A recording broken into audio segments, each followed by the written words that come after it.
The transport ship descended through thick clouds and touched down on the landing pad with a heavy thud. Danny Cole grabbed his bag and stepped out into the cool air of Vareth Prime. The sky above was a pale green color, and two small moons hung low on the horizon. He took a deep breath and looked around at his new home for the next 3 years. The research outpost sat in a wide valley surrounded by ancient forests. The trees here were massive things with bark the color of rust and leaves that shimmered like metal. Buildings of various sizes dotted the landscape, each one built in the style of whatever species had constructed it. Danny counted at least 5 different architectural styles just from where he stood. A Truguri official met him at the landing pad. The dragon-like alien stood nearly 3 meters tall, with scales of deep blue and eyes that glowed like hot coals. His wings were folded against his back, and when he spoke, small wisps of smoke curled from his nostrils. "You are the human engineer," the Drakari said. It was not a question. "That's me," Danny replied. "Danny Cole, nice to meet you." The Drakari made a sound that might have been a laugh. "I am Kalthos. I will show you to your quarters. Try to keep up." Danny followed the dragon through the outpost, his eyes taking in everything. He noticed how the buildings were constructed, what materials they used, how deep the foundations appeared to be. He noticed the way the trees bent in the wind and the direction the clouds moved across the sky. These were habits he had developed long ago. Back on Earth, they had kept him alive through 3 hurricanes, 2 earthquakes, and a tornado that had destroyed his childhood home. The outpost was home to researchers from 6 different species. The Drakari were the hosts, proud beings who had lived on this world for thousands of years. The Vrethki were insectoid creatures with hard shells and multiple limbs, brilliant scientists who clicked when they talked. The Silori were tall and graceful, their skin shifting between shades of blue and green, evolved for life in water but adapted to land. There were also the Kethani, small furry beings with sharp minds, and the Torvath, massive stone-like creatures who moved slowly but thought deeply. And then there were the humans. Just 3 of them at this outpost. Danny, Lisa Mara, who worked in the biology department, and old Pete Garcia, who ran the communications. Equipment. Danny settled into his small room and immediately began his real work. Not the engineering projects he had been assigned. Those could wait. First, he needed to understand this planet. He spent his first week reading everything he could find about Vareth Prime. Geological surveys, weather patterns, atmospheric data, historical records. He talked to the Drakari elders about the planet's history. He asked questions that made them look at him strangely. "You wish to know about storms?" One elder asked, her scales faded with age. "We have storms sometimes. Rain and wind. Nothing of concern. What about big storms?" Danny pressed. "Have there ever been really big ones?" The elder thought for a long moment. "There are old stories. Tales from before we kept records. Great winds that tore the land apart. But these are legends, myths. Such things do not happen anymore." Danny nodded and made notes. He had heard similar things before. Back on Earth, people always said the big one would never come. Until it did. He found what he was looking for in the geological data. Vareth Prime sat at the junction of 3 major atmospheric currents. The planet also had significant volcanic activity in the southern regions. Under normal circumstances, these systems stayed separate. But the data show patterns, cycles, every few thousand years. Conditions aligned in ways that could create something terrible. And according to Danny's calculations, those conditions were approaching. He brought his findings to the outpost director, a Vrethki named Chirik. The insectoid listened politely, his antennae twitching as Danny explained his concerns. "You believe a great storm is coming," Chirik said when Danny finished. based on geological patterns and old Drakari myths. Based on the data, Danny corrected. The patterns are there. I think we should reinforce the buildings, prepare emergency shelters, stock up on supplies. Chirrut made a clicking sound that Danny had learned meant amusement. Human, this outpost has stood for 200 years. Our buildings are designed by the finest Drakari architects. We do not need to prepare for storms that exist only in ancient stories. Danny left the meeting feeling frustrated but not surprised. He had expected this response. People never wanted to prepare for disasters until it was too late, he found. Kelthos, outside the dragon's small cabin near the forest edge.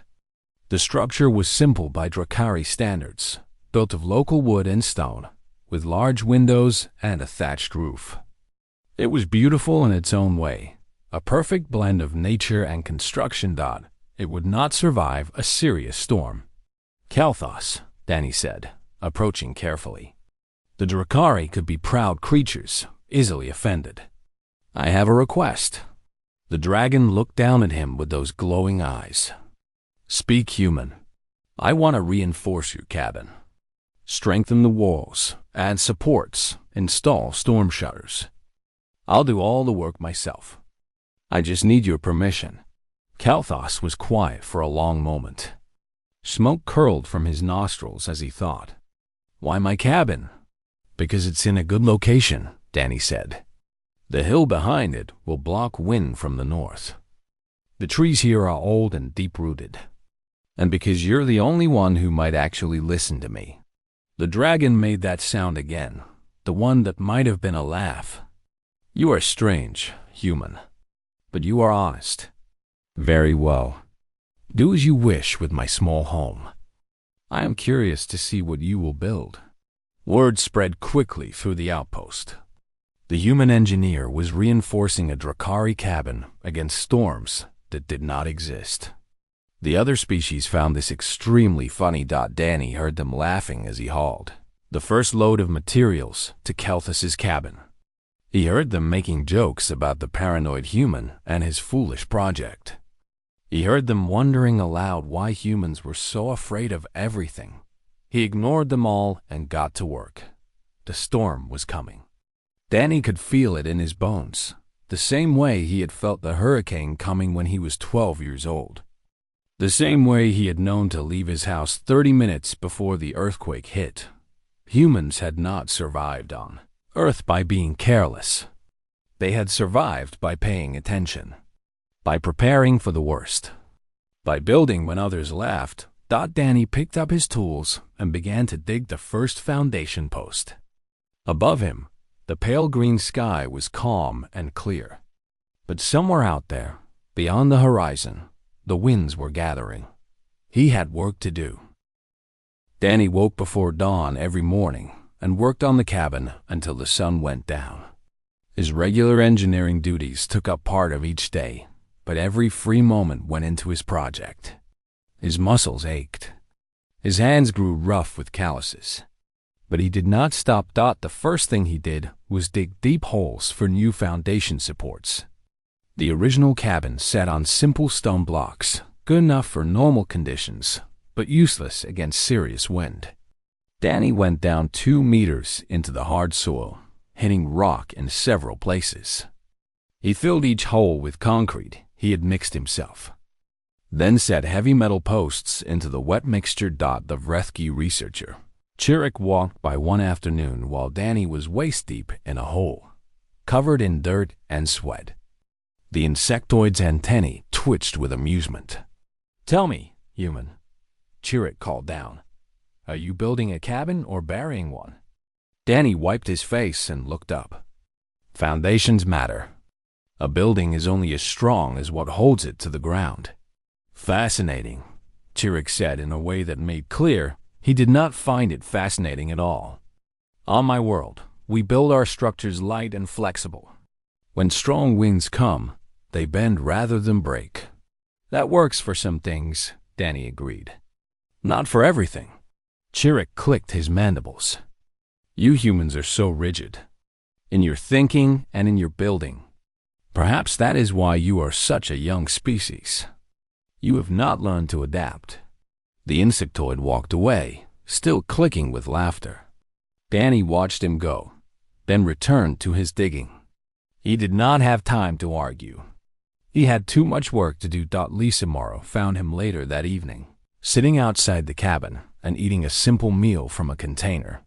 She was a tall woman with dark hair and kind eyes, a biologist who had come to Vareth Prime to study the local plant life. She sat down beside him without asking. "People are talking about you," she said. "Let them talk. They're calling you crazy. The Silori think you're having some kind of breakdown. The Drakari elders are offended that you're changing one of their buildings." Danny shrugged. "Kalthos gave me permission. It's his cabin." Lisa was quiet for a moment, looking at the work he had done. The new foundations were in place now, and he had begun reinforcing the walls with metal plates bolted to heavy beams. "Do you really think a big storm is coming?" she asked. "I think one could come," Danny said carefully. "The conditions are right. Maybe it happens next month. Maybe it happens in 10 years. Maybe it never happens at all. But if it does come, and we're not ready, people will die." Lisa nodded slowly. "What can I do to help?" Danny looked at her with surprise. She was the first person at the outpost to offer help. The first person to not laugh or dismiss him. "I need someone to hold beams while I bolt them in place," he said. "The work goes faster with 2 people." Lisa smiled and stood up. "Then let's get to work." Over the following weeks, the cabin transformed. Danny and Lisa worked together in the evenings and on rest days, adding layer after layer of reinforcement.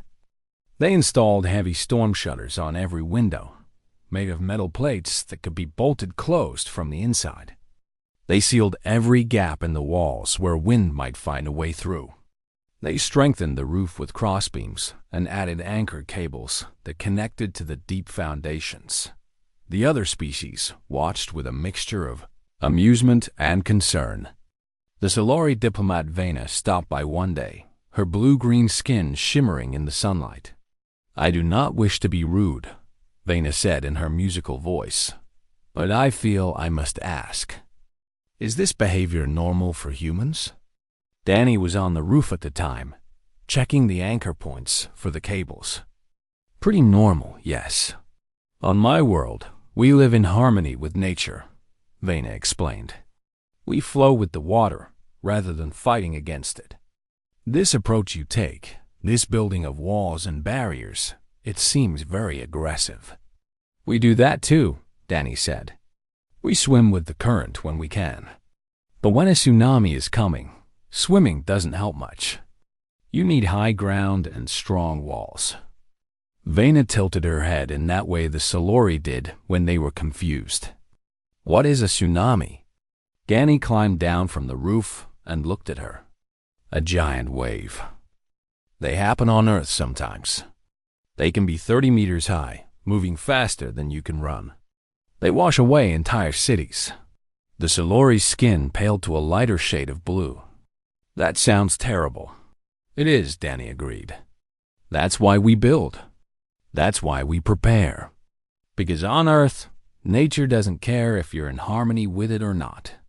It will kill you just the same." Vena left looking troubled. Danny returned to his work. Kalthos watched the progress on his cabin with growing interest. The dragon had expected a few minor changes, perhaps some extra boards nailed to the walls. What he saw instead was a complete transformation. His simple wooden home was becoming a fortress, one evening, as Danny was installing the backup power system. Kalthos approached. "Human," the dragon said, "I must ask you something." Danny looked up from his work. "Go ahead. Why do you do this? You gain nothing from it. The others mock you. You spend every moment of rest working on this project. And for what? A storm that may never come?" Danny set down his tools and thought about how to answer. "When I was 12 years old," he said finally, "a hurricane hit my hometown. Category 5, the strongest kind. My father had spent weeks preparing our house, boarding up windows, reinforcing the garage door, stocking food and water. The neighbors all laughed at him, called him paranoid. Kelthus waited, listening. The storm hit in the middle of the night. Danny continued. The wind was so loud you couldn't hear yourself scream. Trees flew through the air like leaves. Houses collapsed. Cars tumbled down the street. But our house held. Our neighbors came to us for shelter. 7 families crowded into our home because it was the only one still standing. The dragon's glowing eyes flickered. Your father saved them. He did, because he prepared when others laughed. Danny picked up his tools again. I never forgot that lesson. Being ready isn't paranoid. It's just smart. Kalthos was silent for a long moment. Then he did something unexpected. He reached down and picked up a beam that Danny had been struggling to lift. Where does this go? The dragon asked. Danny smiled and pointed to the corner of the cabin. Right there. Thank you. They worked together until the stars came out. And though neither of them knew it yet, the storm was already forming, far beyond the horizon, growing stronger with each passing day. They crowded into the cabin as the sky turned black as night. Danny stood at the door, counting heads as beings of different species pushed past him. 32, 33, 34. The cabin groaned under the weight of so many bodies, but the reinforced floor held firm. Kalthos was the last to enter, his wings folded tight against his body to fit through the door. The dragon's scales had gone from deep blue to a darker shade, a sign of stress in his species. He looked at Danny and nodded once. Danny closed the door and began bolting it shut. 3 heavy locks, each one designed to hold even if the others failed. Then he moved to the windows, checking that every storm shutter was secure. Outside, the wind began to scream. The sound was unlike anything most of them had ever heard. It started as a low moan, like some great creature crying out in pain. Then it grew higher and louder, rising to a shriek that seemed to come from everywhere at once. The walls of the cabin vibrated with the force of it. Lisa helped Danny check the seals around the windows. Even through the thick metal shutters, they could hear debris striking the walls. Branches, rocks, pieces of other buildings, all lifted by the wind and turned into deadly missiles. Director Chirik huddled in the corner, his hard shell pressed against the reinforced wall. His antennae lay flat against his head, and his many eyes were wide with terror. The insectoid who had laughed at human paranoia was now clinging to the very structure that paranoia had built. Vina sat nearby, her blue-green skin flickering rapidly through different shades as she struggled to control her fear. 2 other Solori were with her, all of them holding hands in the way their species did when seeking comfort. The Drakari had spread throughout the cabin, their large bodies taking up much of the space. Some of the younger dragons whimpered quietly, sounds that were almost drowned out by the howling wind. The elders sat still and silent, their glowing eyes fixed on the walls as if waiting for them to collapse. The first real test came 20 minutes into the storm. A tremendous crash shook the entire cabin, and the wall facing the forest buckled inward slightly.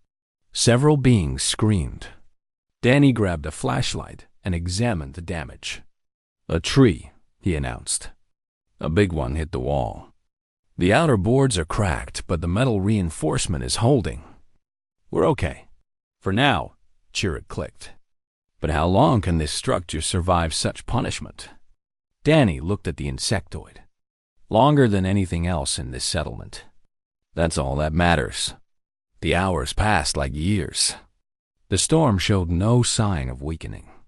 If anything, it grew stronger.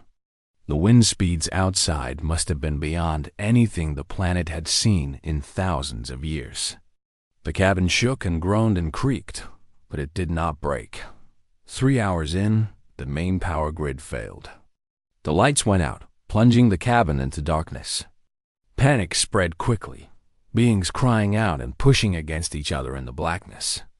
Danny shouted for calm, but his voice was lost in the chaos. Then Kelthos opened his mouth and breathed a long stream of fire into the air. The light filled the cabin, illuminating the terrified faces of the survivors. The dragon let the flame die, and in the silence that followed, Danny's voice could be heard. Everyone stay calm. I installed a backup generator. Give me a moment. He pushed through the crowd to the generator in the corner.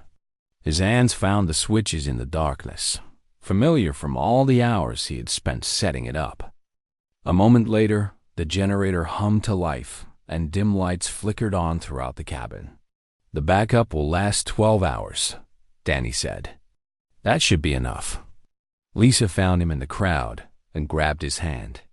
How are you so calm? She whispered. I'm not calm, Danny admitted. I'm terrified. But someone has to pretend not to be. 6 hours into the storm, disaster struck the main facility. They heard it even over the wind, a great tearing sound followed by a crash that seemed to shake the ground itself. Later, they would learn that the main dome had lost a section of its roof. The wind had found a weakness in one of the structural joints, just as Danny had predicted, and torn it apart. Several beings in the cabin had friends and colleagues sheltering in the main facility. They cried out when they heard the crash, knowing what it might mean. But there was nothing anyone could do. Going outside meant death. All they could do was wait and hope. 8 hours in, someone asked Danny to tell them about Earth. He was surprised by the request. But as he looked around at the frightened faces surrounding him, he understood. They needed something to focus on besides the screaming wind. They needed a distraction. So Danny talked. He told them about hurricanes and tornadoes, about earthquakes and tsunamis. He told them about floods that covered entire regions and fires that consumed forests.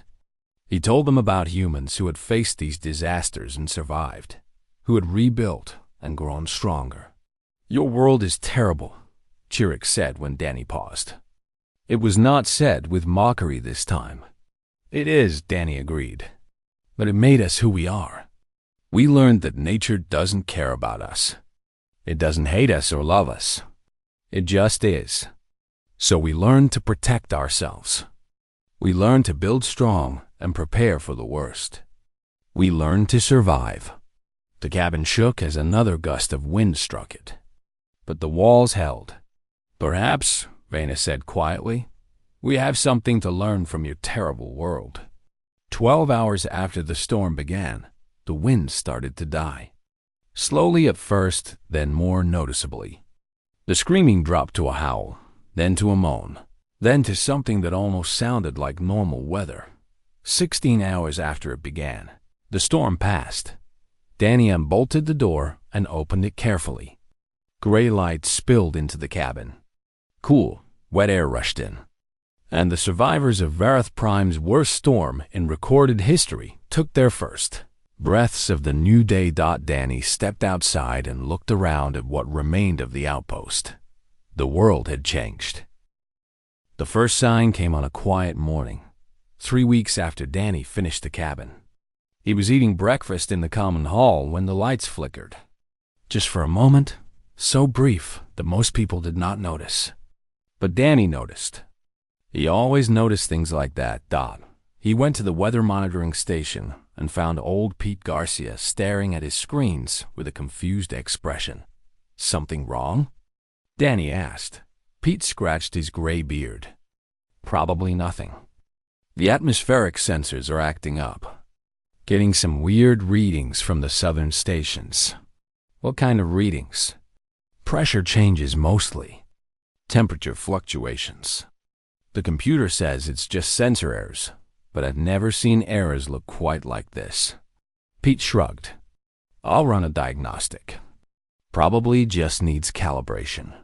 Danny looked at the screens. He was not an expert in atmospheric science, but he understood patterns. And what he saw on those screens did not look like sensor errors. It looked like something big was moving. "Let me know what you find," Danny said. "And Pete? Maybe run that diagnostic quickly." Over the next few days, the strange readings continued. More sensors began reporting unusual data. The southern monitoring stations recorded sudden drops in pressure, followed by rapid temperature changes. The patterns made no sense to the outpost computer systems, which had been programmed based on centuries of stable weather data. But Danny understood what he was seeing. He had seen something similar before in the data from Earth's weather satellites. It was the signature of multiple storm systems beginning to interact with each other. He went to Director Chirek with his concerns. "The sensors are not malfunctioning," Danny explained, pointing to the data on his tablet. "They're detecting the early formation of a major storm system. Look at these pressure readings. Look at the temperature gradients. Something big is building in the south." Chirek examined the data with his many eyes. "I see fluctuations. This does not prove anything. The pattern matches what happens on Earth before major hurricanes form," Danny pressed. "Multiple weather fronts converging. Add in the thermal activity from the southern volcanoes, and you have all the ingredients for a massive storm." "You are seeing what you want to see," Chirek said dismissively. "Your obsession with storms has colored your judgment. Our weather models show nothing of concern. Your weather models are based on normal conditions. This isn't normal." Chirek's antennae flattened against his head in annoyance. "Enough. I have heard your warnings for weeks now. You reinforced the cabin. You stockpiled supplies. You have done everything you wanted to do. Now please, return to your actual work and let the weather systems handle themselves." Danny left the meeting knowing he had failed. He had tried to warn them, but they would not listen. They could not imagine a threat they had never faced. 3 days later, the sky changed dot. It started in the south, a darkness on the horizon that looked like distant mountains. But the darkness grew. It spread across the sky like ink spreading through water. The pale green of Earth Prime's atmosphere turned gray, then brown, then almost black. Lisa found Danny on the hill behind Kelthus's cabin, watching the approaching darkness. "What is that?" she asked, her voice tight with fear. "The storm," Danny said simply. "It's coming." Within hours, the outpost was in chaos. The sensors were screaming now, recording wind speeds and pressure changes that the computers could not process. The main AI system crashed 3 times trying to categorize what it was detecting. When it finally produced a reading, the result sent shockwaves through the settlement. Class 7 atmospheric event.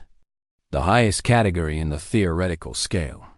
A storm larger and more powerful than anything recorded in the planet's history. Director Chirek called an emergency meeting. For the first time since Danny had arrived, the insectoid looked afraid. "How long do we have?" Chirek asked. 6 hours, maybe less, Pete Garcia answered. His face was pale. "The storm is moving faster than anything I've ever seen. Wind speeds are already over 200 kilometers per hour at the edge. The core is much worse. Can we evacuate?" "No time, and nowhere to go. The storm is too big. It's going to cover half the continent." Chirek's antennae trembled. "Then we shelter in place. Everyone to the main facility. The dome should protect us." "The dome won't hold," Danny said quietly. Everyone turned to look at him. Chirek's many eyes narrowed. "What do you mean?" "I've studied the dome's construction," Danny explained. "It was designed for normal weather. Strong winds, heavy rain, that sort of thing. It can't handle what's coming. The structural joints will fail at around 300 kilometers per hour. This storm is going to hit 400, maybe more. Then what do you suggest?" Vena asked. The Solari's skin had gone pale white with fear. "My cabin," Kelthus said. Everyone looked at the dragon. "The human reinforced my cabin. He built it to survive exactly this. A small wooden cabin? Chirrut sounded almost angry. You expect us to shelter in a primitive dwelling? It's not primitive anymore, Danny said. I reinforced it with deep foundations and metal supports. I sealed it against wind infiltration. I installed backup power and stocked it with supplies. It's the strongest structure in this settlement now. The room was silent. Danny could see the other species struggling to accept what he was telling them. They had laughed at his work. They had called him paranoid. And now he was telling them that his paranoia might be the only thing that saved their lives. The cabin isn't big, Danny continued. But we can fit maybe 40 people inside if we pack tight. That's not everyone, but it's a start. The rest should take shelter in the deepest parts of the main facility. The lower levels might hold. Kalthos stepped forward. I will open my home to whoever wishes to enter. The humans' words have proven wise before. I trust them now. The darkness outside had swallowed half the sky now. The wind was picking up, making the buildings creak and groan. In the distance, they could hear the sound of trees beginning to fall. Danny looked around the room at the beings who had mocked him. We have maybe 4 hours before it hits. Anyone who wants to shelter in the cabin, come now. Bring nothing but what you need to survive. Water, food, medical supplies. Leave everything else. He turned and walked out of the meeting room. Behind him, he heard the sound of footsteps following. First one said, then another, then many more. The storm was coming. And finally, they believed him. The landscape looked like a battlefield. Trees that had stood for 1,000 years lay scattered across the ground like fallen soldiers. The ancient forest that had surrounded the outpost was simply gone, replaced by a wasteland of mud and broken wood. The pale green sky had returned, but it offered no comfort to those who looked upon the destruction below. Danny walked through the ruins of the settlement with Lisa beside him. Neither of them spoke. There were no words for what they were seeing. The main facility had lost half its dome. The section that remained stood twisted and broken, its metal supports bent at impossible angles. Inside, emergency shelters had protected most of the beings who stayed there, but the lower levels had flooded when the drainage systems failed. Several injuries, but by some miracle, no deaths. Other buildings had not survived at all. The communications tower had been torn from its foundations and thrown 100 meters away. The vehicle storage facility was simply gone, along with everything inside it. Supply warehouses, laboratories, personal quarters, all reduced to scattered debris. Only one structure stood intact. Kalthos's cabin rose from the destruction, like a monument. Its walls were scarred and dented, covered in mud and pieces of debris. One corner showed damage where the tree had struck, but it stood. The door was on its hinges. The roof was in place. The reinforced shutters had held. The survivors gathered around the cabin, looking at it with new eyes.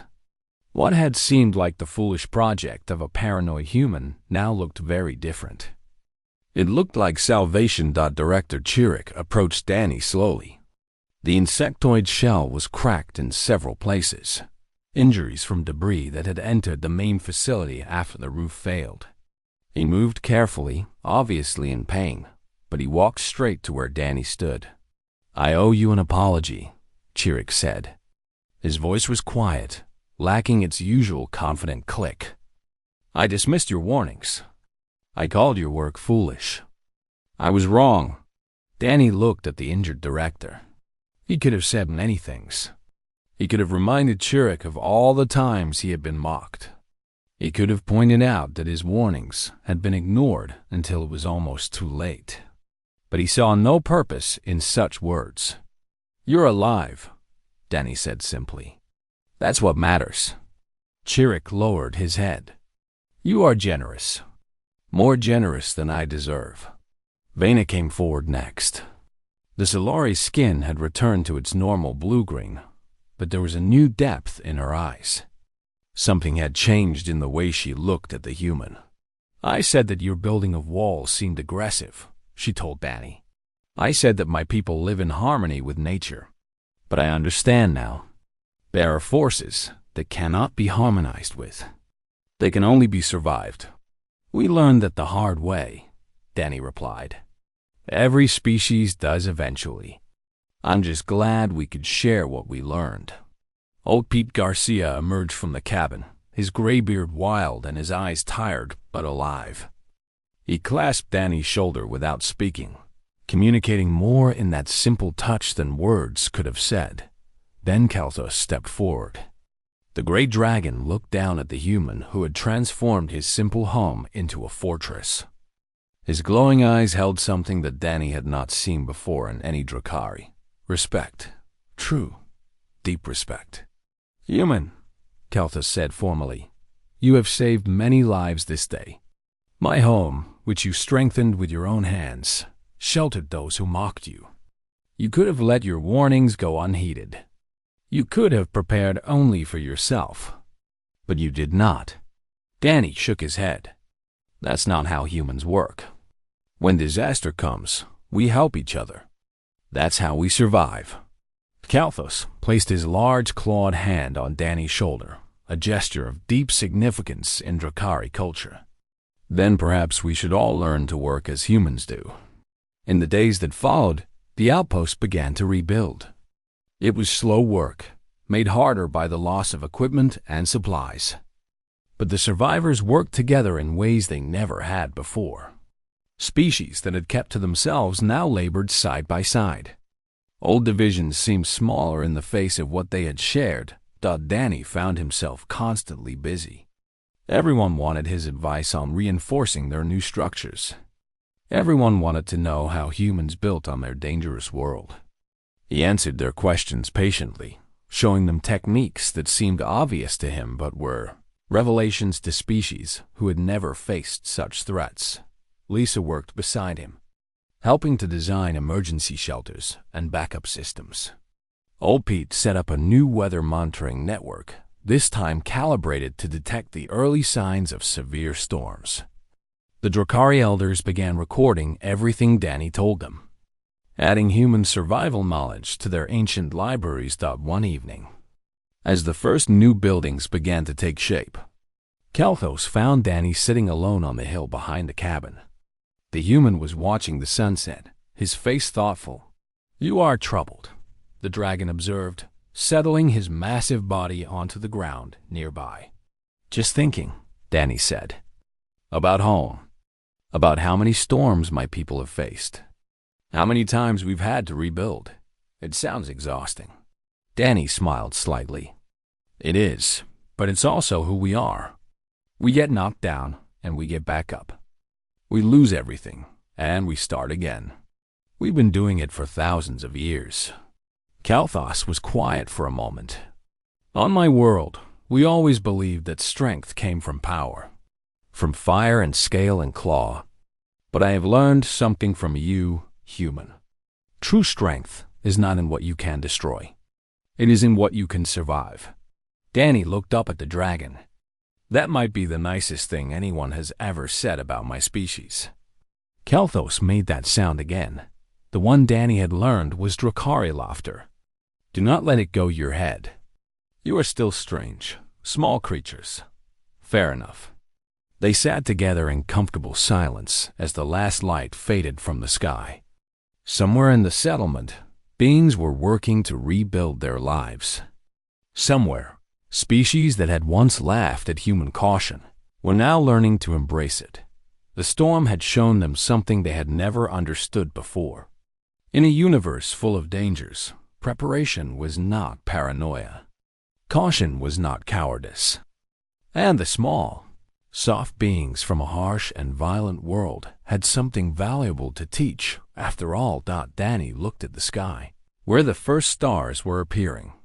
Somewhere out there were other worlds, other species, other storms waiting to happen. And somewhere, perhaps, other humans were preparing for them. He smiled and headed back to the cabin. There was still work to do.